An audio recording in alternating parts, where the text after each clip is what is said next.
প্রত্যেক বছরের মতন এবছরও কৌশিক অমাবস্যা পালিত হবে বীরভূমের তারাপীঠে। চলতি বছর 2025 সালের ভাদ্র মাসের কৌশিক অমাবস্যা পালিত হবে 5ই ভাদ্র অর্থাৎ শুক্রবার, যা ইংরেজি ক্যালেন্ডার অনুযায়ী চলতি মাসের 22 আগস্ট। অমাবস্যা তিথি শুরু হবে 5ই ভাদ্র শুক্রবার সকাল 11:55 এবং শেষ হবে 6ই ভাদ্র শনিবার সকাল 11:24। তবে তারাপীঠ মন্দির তো পুজো দিতে আসবেন। আপনি কি জানেন কেমন নিরাপত্তা ব্যবস্থা করা হয়েছে তারাপীঠ মন্দির চত্বর জুড়ে, আর কত টাকারই বা লাইন রয়েছে এই বছর?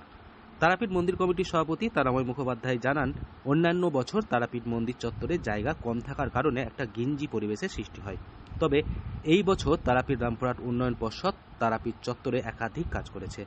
নির্দিষ্ট লাইনের মধ্যে ভক্তরা প্রবেশ করে মা তারার দর্শন করতে পারছেন।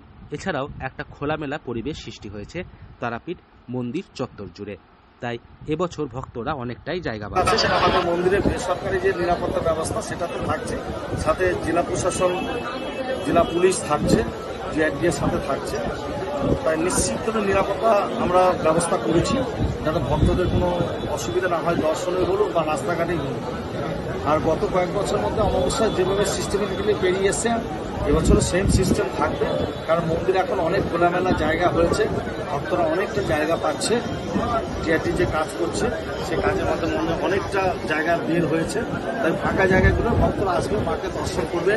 বিভিন্ন জায়েন্ট স্ক্রিন থাকবে বিভিন্ন জায়গায়, সেখান থেকে দর্শন করতে পারবে। তিনি আরও জানান, প্রত্যেক বছর যেমন একটা নির্দিষ্ট লাইন দিয়ে ভক্তদের মন্দিরের ভেতরে প্রবেশ করিয়ে তারপর আবার বাইরে বের করে দেওয়া হয়, এই বছরও ঠিক একই ব্যবস্থা থাকবে।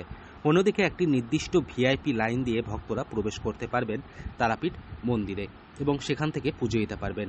এর পাশাপাশি মন্দিরের সামনে যে নাথ মন্দির রয়েছে সেখান থেকেও মা তারার দর্শন করা যাবে। প্রত্যেক বছর এই অমাবস্যার দিন লক্ষ লক্ষ ভক্তের সমাগম ঘটে তারাপীঠ চত্বর জুড়ে। এই অতিরিক্ত পরিমাণে ভিড় সামাল দিতে মন্দির কমিটির তরফ থেকে অতিরিক্ত নিরাপত্তারক্ষী ব্যবস্থা করা হয়েছে।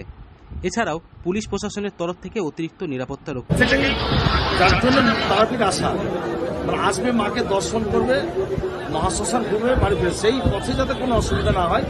তাই গোটা তারাপীঠ জুড়েই, সে শুধু মন্দির না, গোটা তারাপীঠ জুড়ে নিরাপত্তা ব্যবস্থা নিশ্চিত। কতগুলো সিসি ক্যামেরা থাকবে? আমাদের প্রায় 45টা থেকে 50টা সিসি ক্যামেরা শুধু মন্দির চত্বরে। গোটা তারাপীঠ জুড়ে আরও ক্যামেরা থাকছে। কি লাইন থাকবে?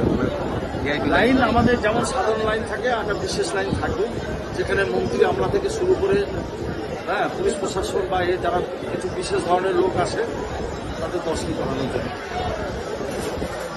দেওয়া হবে। গোটা তারাপীঠ চত্বর জুড়ে প্রায় 180টি সিসিটিভি ক্যামেরা বসানো হবে। এছাড়াও মন্দির চত্বরে প্রায় 45 থেকে 50টি সিসিটিভি ক্যামেরা বসানোর কাজ চলছে। এর পাশাপাশি তারাপীঠ মন্দিরের ঠিক পাশেই করা হবে ওয়াচ টাওয়ার, সেখান থেকে প্রতিনিয়ত নিরাপত্তা রক্ষীরা মন্দিরের ওপর নজর রাখবেন। এক কথায় সব মিলিয়ে ইতিমধ্যেই গোটা তারাপীঠ এলাকা জুড়ে কৌশিক অমাবস্যার শেষ মুহূর্তের প্রস্তুতি একেবারেই তুঙ্গে। বীরভূম থেকে সৌভিক রায়ের রিপোর্ট, লোকাল 18 বাংলা।